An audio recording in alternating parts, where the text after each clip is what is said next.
வணக்கம் நண்பர்களே, நான் உங்கள் முத்து. Redmi Note 8 மொபைலில் பார்த்தீங்கன்னா ஆட்டோ ரீஸ்டார்ட் ப்ராப்ளம் இருக்கிறதா ஒரு சில ஃப்ரெண்ட்ஸ் கமெண்ட் பண்ணியிருந்தீங்க. ஸோ அதை பற்றி தான் இந்த வீடியோவில் நம்ம பார்க்க போகிறோம். நீங்கள் ஃபஸ்ட் டைம் வீடியோ பார்க்குறதா இருந்தால் ரெட் கலரில் இருக்கிற சப்ஸ்கிரைப் பட்டனை ஒரு தடவை ப்ரெஸ் பண்ணுங்கள். அது பிளாக்காக மாறிடும். பக்கத்தில் பெல் சிம்பிள் க்ரியேட் ஆகும். அதில் ஆல் அப்படிங்கிற நோட்டிஃபிகேஷனை ப்ரெஸ் பண்ணிங்கனாக்கா நான் போடுற வீடியோ உடனே உங்களுக்கு கிடைக்கும்.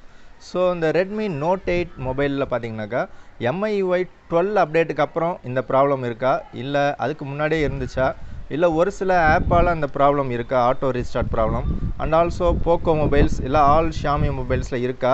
ஸோ இதை பற்றி இந்த வீடியோவில் நம்ம ஃபுல்லாக பார்க்கலாம்.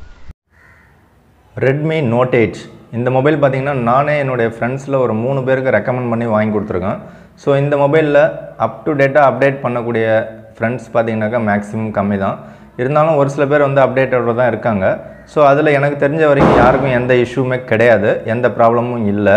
ஸோ அவங்களுக்கு நான் செக் பண்ண வரைக்குமே மொபைல்ஸ் வந்து நல்லா ஸ்மூத்தாக தான் இருக்குது. ஒரு ஃப்ரெண்டு மட்டும் அந்த மொபைலை வந்து தண்ணி உள்ளே போட்டு எடுத்துட்டான் அப்படின்னாரு. ஸோ அதுக்கப்புறமும் அவருக்கு இப்போ வரைக்கும் மொபைல் வந்து நல்லாவே இருக்குது அப்படின்னு தான் சொல்கிறாரு.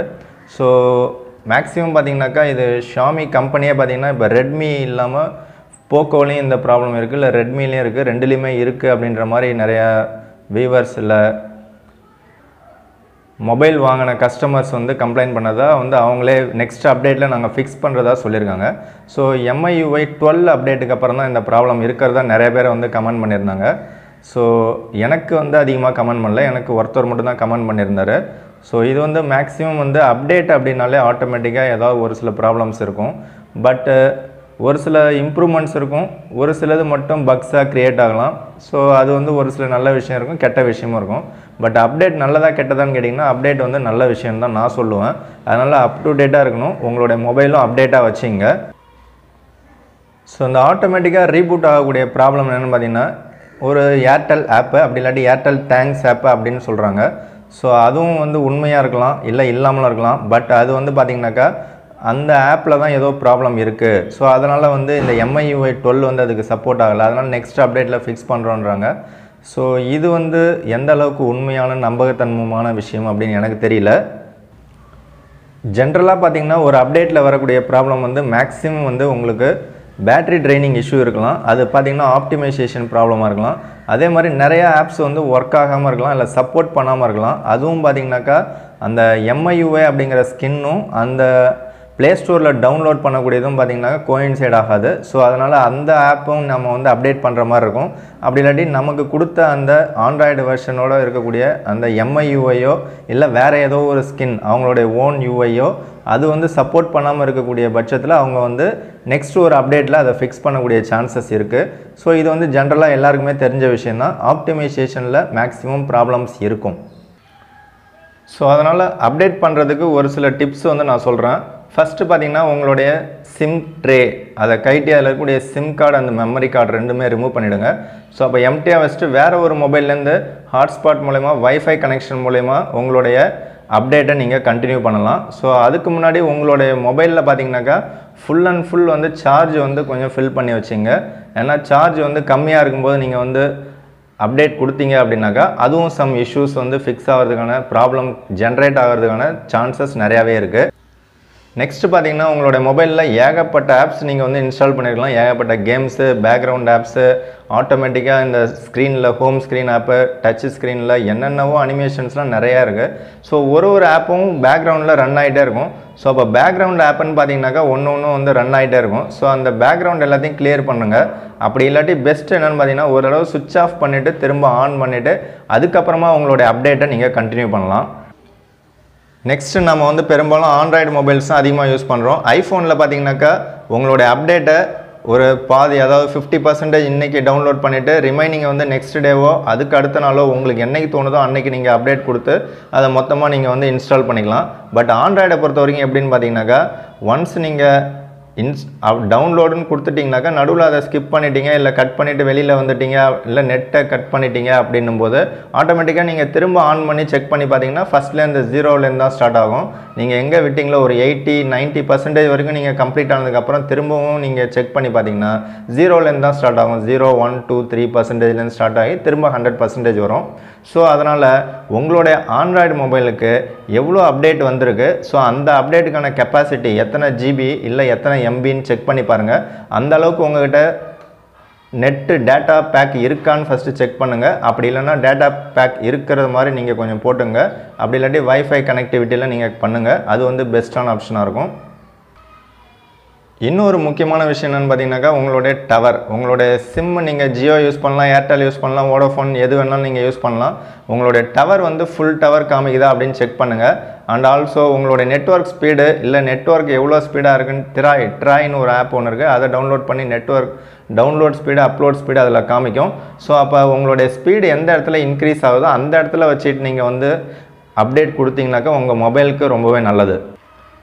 ஸோ நெக்ஸ்ட் நீங்கள் வந்து புதுசாக ஒரு மொபைல் வாங்குறீங்க அப்படின்னா அந்த மொபைல் வாங்கின உடனே அப்டேட் இருக்கான்னு செக் பண்ணி பாருங்கள். அப்டேட் இருந்துச்சுன்னா உடனே கொடுத்துருங்க. ஏன்னா நீங்கள் ஒரு ஆப்பும் நீங்கள் இன்ஸ்டால் பண்ணிங்கன்னா ஒன்று வந்து உங்கள் மொபைலுக்கு தகுந்த மாதிரி செட் ஆகிடும். செட் ஆனதுக்கப்புறம் திரும்ப பார்த்தீங்கன்னாக்கா நீங்கள் அப்டேட் கொடுக்கும்போது அலைன்மெண்ட்டு கொஞ்சம் சேஞ்ச் ஆகும். ஸோ அப்போ ஒரு சில பக்ஸு க்ரியேட் ஆகிறதுக்கான சான்சஸ் இருக்குது. ஸோ நீங்கள் வந்து நியூவாக ஒரு மொபைல் வாங்குறீங்க அப்படின்னாக்கா கட்டாயமாக நீங்கள் உங்களுடைய ஆப்ஸ் எல்லாமே இன்ஸ்டால் பண்ணுறதுக்கு முன்னாடி உங்கள் மொபைலோடைய அப்டேட்டை செக் பண்ணுங்கள். ஸோ உங்கள் மொபைலில் என்ன எம்ஐயூவிலையோ இல்லை வேறு ஏதாவது fun touch OS, colour OS என்ன டைப் ஆஃப் மொபைலோ அதுக்கு வரக்கூடிய அப்டேட்ஸ் எதுவாக இருந்தாலும் செக்யூரிட்டி பேட்சாக இருந்தாலும் நீங்கள் அதை இன்ஸ்டால் பண்ணிவிட்டு அதுக்கப்புறமா உங்களுடைய ப்ளே ஸ்டோரில் போய்ட்டு நீங்கள் ரெகுலராக யூஸ் பண்ணுற ஆப்ஸ் மட்டுமே நீங்கள் வந்து அப்டேட்டடாக கொடுத்து வச்சிங்க. அப்போ தான் நல்லாயிருக்கும். அப்படி இல்லை அப்படின்னாக்கா ஒரு சில ஆப்ஸ்லாம் நம்ம யூஸ் பண்ணுறதே இல்லைனாக்கா அதெல்லாம் நீங்கள் அப்டேட்டே கொடுக்க தேவையில்ல, அப்படியே வச்சிங்க. அதே மாதிரி ஒரு சிலது வந்து பேக்ரவுண்டில் ஆட்டோமேட்டிக்காக ப்ளே ஆகிட்ருக்கும், நோட்டிஃபிகேஷன்ஸ் தேவையில்லாமல் வந்துட்டுருக்கும். அது எல்லாமே உங்களுக்கு எதெல்லாம் தேவையில்லைன்னு தோணுதோ அந்த ஆப் எல்லாமே கொஞ்சம் டிசேபிள் பண்ணி வைங்க. எல்லாமே எனேபிளோட வச்சுருக்காதீங்க. ஸோ அதுவும் சம் இஷ்யூஸை க்ரியேட் பண்ணலாம். நெக்ஸ்ட்டு உங்களுடைய மொபைலில் நீங்கள் ஏதோ ஒரு அப்டேட் ஒன்று பண்ணுறீங்க. ஸோ நீங்கள் வச்சுருக்கிறது வந்து விவோ மொபைலாக இருக்கலாம், ஓப்போ மொபைல் இல்லை ரெட்மி மொபைல், ஷாமி மொபைல், அப்படி இல்லாட்டி எம்ஐ மீ அப்படின்னு தனியாக இருக்கும். அதிலே போக்கோன்னு ஒன்று இருக்கும், ரியல்மி இருக்குது, ஏகப்பட்ட மொபைல்ஸ் இருக்குது, ஒன் ப்ளஸ். எந்த மொபைலாக இருந்தாலும் ஒரு சில அப்டேட்டில் ஏதாவது இஷ்யூஸ் வரதான் செய்யும். ஸோ அதுக்கு உங்களுக்கு கிளியர் ஆகலை அப்படின்னாக்கா அதனுடைய கேர் பண்ணுற மாதிரி ஒரு கஸ்டமர் கேர் மெயில் ஐடி ஒன்று கொடுத்துருப்பாங்க. இல்லை நீங்கள் மொபைல் பாக்ஸ் வாங்கினீங்கன்னா அந்த மொபைலோட பாக்ஸில் பின்பக்கத்தில் போட்டு வச்சுருப்பாங்க. ஸோ அதில் இருக்கக்கூடிய மெயில் ஐடிக்கு நீங்கள் உங்களுடைய கூகுள் க்ரோம் ஓப்பன் பண்ணிவிட்டு ஸோ அதில் ஜிமெயில்னு ஆப்ஷன் இருக்கும். அந்த ஜிமெயிலேருந்து நீங்கள் வந்து மெயில் பண்ணுங்கள். ஆட்டோமேட்டிக்காக அவங்க வந்து உங்களுடைய மெயிலுக்கு ரெஸ்பான்ஸ் பண்ணுவாங்க. ஸோ ஒரு தடவை 2 தடவை நீங்கள் மெயில் பண்ணுங்கள், ஆட்டோமேட்டிக்காக ரெஸ்பான்ஸ் பண்ணுவாங்க. அதிலே டால் ஃப்ரீ நம்பர் ஒன்று இருக்கும், இல்லை நியர்பை சர்வீஸ் ஸ்டேஷன் இருக்கும். அதாவது நியர்பை கஸ்டமர் கேர் வந்து எப்படின்னாக்கா உங்களுக்கு ஃப்ரீ சர்வீஸோடு இருக்கும். ஸோ அதில் உங்களுடைய மொபைலை அவங்கக்கிட்ட கொடுக்காமலே உங்களுடைய ப்ராப்ளத்தை மட்டுமே சொல்லுங்கள், இந்த அப்டேட்டால் எனக்கு இந்த மாதிரி பிரச்சனைகள் இருக்குதுன்னு சொல்லிவிட்டு. ஸோ அவங்க ரெக்டிஃபை பண்ணுறதுக்கான சொல்யூஷன்ஸ் அவங்க கொடுப்பாங்க. அப்படி இல்லாட்டி நெக்ஸ்ட் அப்டேட்டில் அதை ஃபிக்ஸ் பண்ணுறதுக்கு அவங்க கன்சிடர் பண்ணுவாங்க. ஸோ இப்போ வந்து நான் ஒரு சில ப்ராப்ளம்ஸ் வந்து ஃபேஸ் பண்ணியிருக்கேன். என்னுடைய ஃப்ரெண்ட்ஸ் சர்க்கிள்லேயும் நிறைய பேருக்கு நான் வந்து அப்டேட் கொடுத்ததால் ஒரு சில ப்ராப்ளம்ஸ் அட்டன் பண்ணியிருக்கேன். அதில் மெயினான விஷயம் என்னென்னு பார்த்தீங்கன்னா ஒரு சில டைம் சிம்மே ஒர்க் ஆகாமல் போயிடும். ஸோ அவங்களுக்கு நான் புதுசாகவே சிம் வந்து மாற்றியும் கொடுத்துருக்குறேன். ஸோ மெயினான விஷயம் நெட்வொர்க் வந்து உங்களுக்கு கவரேஜ் கரெக்டாக இருக்கணும். ஸோ அப்படி இருந்தால் தான் வந்து அப்டேட் கரெக்டாக நடக்கும். அண்ட் ஆல்சோ உங்களுடைய மொபைலும் கொஞ்சம் பர்ஃபெக்டாக இருக்கணும். ஸோ அதனால் டெய்லி ஒன்ஸ் இல்லை 2 days ஒன்ஸ் இல்லை 3 days ஒன்ஸ் நீங்கள் சுவிட்ச் ஆஃப் பண்ணிவிட்டு ஆன் பண்ணுங்கள். அப்படி இல்லாட்டி ரீஸ்டார்ட் பண்ணி விட்ருங்க. ஸோ அது வந்து ஒரு நல்ல விஷயமா இருக்கும். ஸோ ரீஸ்டார்ட் பண்ணும்போது உங்களுக்கு ஆப்ஷன்ஸ் அதிலே கொடுத்துருப்பாங்க. பவர் பட்டனை ப்ரெஸ் பண்ணிங்கன்னா வரும், ஒன்று ரீஸ்டார்ட், அப்படி இல்லாட்டி power off and power on. So இதை பண்ணிங்கன்னா உங்கள் மொபைல் வந்து கொஞ்ச நேரம் அதில் இருக்கக்கூடிய பக்ஸ் எல்லாமே கொஞ்சம் கிளியர் பண்ணிவிட்டு கொஞ்சம் ஃப்ரெஷ்ஷாக வர்ற மாதிரி இருக்கும். ஸோ அதனால் ஒரு சில ப்ராப்ளம்ஸ் சால்வ் ஆகலாம். ஸோ நெக்ஸ்ட்டு பார்த்தீங்கன்னாக்கா ஹீட்டிங் இஷ்யூ இருக்கும். ஹீட்டிங் இஷ்யூவை பொறுத்த வரைக்கும் அந்த மொபைல் கம்பெனி மட்டும்தான் கேர் பண்ண முடியும். ஸோ அவங்க மனசு வச்சா மட்டும்தான் அந்த ஹீட்டிங் இஷ்யூஸை ரெடி பண்ண முடியும். ஸோ அதை நீங்கள் கம்ப்ளைண்ட் பண்ணிங்கன்னா நெக்ஸ்ட்டு அப்டேட்டில் அவங்க கிளியர் பண்ணுவாங்க. அண்ட் ஆல்சோ அடுத்த ப்ராப்ளம் பார்த்தீங்கன்னா பேட்டரி ட்ரைனிங் ப்ராப்ளம் கட்டாயமாக வரும். ஸோ அது என்ன காஸ்ட்லியான மொபைலாக இருந்தாலும் சரி, காசு கம்மியான மொபைலாக இருந்தாலும் சரி, ஆண்ட்ராய்டு மொபைல்ஸில் மேக்ஸிமம் அந்த பேட்டரி ட்ரைனிங் ப்ராப்ளம் இருக்கும். ஐஃபோன்லனாக்கா உங்களுடைய பேட்டரியோடைய பர்சன்டேஜ் லெவல் வந்து கம்மியாகிட்ருக்கும். டேஸ் நீங்கள் யூஸ் பண்ண நாளாக கம்மியாகிட்ருக்கும். பட் ஆண்ட்ராய்டு மொபைலை பொறுத்த வரைக்கும் அதெல்லாம் காமிக்காது. பட் பேட்டரி ட்ரைனிங் கொஞ்சம் ஃபாஸ்ட்டாக இருக்கும். ஸோ அப்போ ஃபாஸ்ட் ஆகுதுனாக்கா அப்டேட்டில் ப்ராப்ளம் அப்படின்னாக்கா ஒன்ஸ் நீங்கள் வந்து உங்களுடைய மொபைலில் இருக்கக்கூடிய டேட்டாஸ் எல்லாத்தையும் நீங்கள் பேக்கப் எடுத்துகிட்டு அழகாக ஒரு பேக்கப் போடும்போது ஒன்று உங்களுடைய மெமரி கார்டில் போடலாம், அப்படி இல்லாட்டி உங்களுடைய லேப்டாப் இல்லை பிசி எதுலையாவது பேக்கப் வந்து பக்காவாக போட்டுங்க. க்ரியேட் பண்ணி வச்சுட்டு உங்களுக்கு தேவையான ஃபைல்ஸ், ஃபோட்டோஸ், ஆடியோஸ், வீடியோஸ் எல்லாத்தையும் பேக்கப் போட்டுட்டு அதுக்கப்புறம் ஒரு ஃபார்மேட் அடிச்சுட்டு திரும்ப ஃப்ரெஷ்ஷாக உங்களுக்கு தேவையானது செட் பண்ணுங்கள். ஓரளவுக்கு உங்களுக்கு மொபைல் வந்து கொஞ்சம் ஃபாஸ்ட்டாகவும் இருக்கும், ஓரளவுக்கு கன்வீனியண்ட்டாகவும் இருக்கும். ஸோ இதை நீங்கள் ட்ரை பண்ணி பார்க்கலாம். ஸோ நெக்ஸ்ட் நீங்கள் சார்ஜ் போடும்போது பார்த்தீங்கன்னாக்கா ஒரு 15% கம்மியாக வரும்போது நீங்கள் சார்ஜ் போடுறதுக்கு அடாப்டர் எடுத்து சொருவுங்க. அடுத்தது ஒரு 90% மேலே உங்களுக்கு சார்ஜ் ஏறி இருக்கிறத பார்த்துட்டிங்க அப்படின்னாக்கா அடாப்டரை ரிமூவ் பண்ணி விட்டுடலாம். ஸோ அப்போ 100% வந்தாலும் ஆஃப் பண்ணி எடுத்துருங்க. இல்லை 96, 98, 99 நீங்கள் பார்த்தீங்கனாலும் அடாப்டர் எடுத்துருங்க. கண்டினியூஸாக ஒரு 3 hours 4 ஹவர்ஸ்னு கண்டினியூஸாக போடாதீங்க.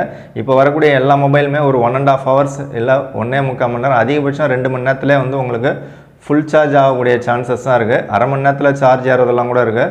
ஸோ அதனால் ஒரு 10%லேருந்து 90% வரைக்கும் சார்ஜ் போட்டிங்கன்னா பேட்டரி லைஃப் கொஞ்சம் நல்லா வரும். ஒருவேளை உங்களுக்கு பேட்டரி பேக்கப் நிற்கலை அப்படின்னாக்கா அந்த டைமில் மட்டும் 100% ஃபுல்லி சார்ஜுன்னு வர்ற வரைக்கும் செக் பண்ணி பாருங்கள். அப்போ ஓரளவுக்கு உங்களுக்கு பேட்டரி பேக்கப் நிற்கிறதுக்கு சான்சஸ் இருக்குது.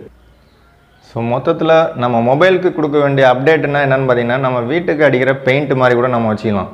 ஸோ வீடு ஃபுல்லாக நம்ம காலி பண்ணிவிட்டு கம்ப்ளீட்டாக பெயிண்ட் அடிச்சிங்கனாக்கா, பெயிண்ட் அடிக்கிறதுக்கு முன்னாடி ஒரு சில டேமேஜும் நம்ம வந்து க்ளீன் பண்ணிவிட்டு அதுக்கப்புறம் தான் நம்ம வந்து பெயிண்டிங் பண்ணுவோம். ஸோ அதே மாதிரி தான் மொபைலில் என்னென்ன ப்ராப்ளம்ஸ் இருக்கோ அப்பப்போ நீங்கள் வந்து சால்வ் பண்ணிகிட்டே இருங்க. ஸோ அது இல்லாமல் அதுக்கப்புறமா நீங்கள் வந்து அந்த சாஃப்ட்வேர் அப்டேட் நீங்கள் போட்டிங்கன்னா அப்போ உங்களுக்கு அந்த சாஃப்ட்வேர் அப்டேட்டு ஒர்த்தாக இருக்கும். அதுக்காக ஒரு தடவை நீங்கள் வந்து ஃபார்மேட் அடிக்கணும்னு நான் சொல்லலை. ஸோ ஃபார்மேட் அப்படிங்கிறது உங்களுக்கு பேட்டரி ட்ரைனிங் ப்ராப்ளமோ இல்லை வேறு ஏதாவது முக்கியமான பிரச்சனை இருந்துச்சுன்னா மட்டும்தான் நீங்கள் வந்து ஃபார்மேட் அடிக்கிறதுக்கு ட்ரை பண்ணலாம். மற்றபடி உங்களுக்கு ஸ்மூத்தாக இருக்குது அப்படின்னும் போது நீங்கள் ஃபார்மேட் அடிக்க தேவையில்ல. உங்களுடைய மொபைலை சேஃபாக வச்சுங்க, நீங்களும் சேஃபாக இருங்க. ஸோ எனக்கு தெரிஞ்சதெல்லாம் ஒரு சில டிப்ஸ்லாம் நான் சொல்லியிருக்கேன். உங்களுக்கு பிடிச்சா லைக் பண்ணுங்கள், பிடிக்கலாம் அன்லைக் பண்ணுங்கள். இல்லை என்னை விட அதிகமாக நீங்கள் ஏதாவது தெரிஞ்சிருப்பீங்க. ஸோ அதில் ஒரு சில விஷயங்களை நீங்கள் ஷேர் பண்ணிங்கனாக்கா மற்ற ஃப்ரெண்ட்ஸுங்களும் அதை பற்றி தெரிஞ்சுக்குவாங்க. ஸோ அவ்வளோதான் இந்த வீடியோ பிடிச்சா ஒரு லைக் பட்டனை ப்ரெஸ் பண்ணுங்கள், பிடிக்கலாம் அன்லைக் பண்ணுங்கள், உங்கள் ஃப்ரெண்ட்ஸுங்களுக்கு ஷேர் பண்ணுங்கள். தேங்க்யூ ஃபார் வாட்சிங்.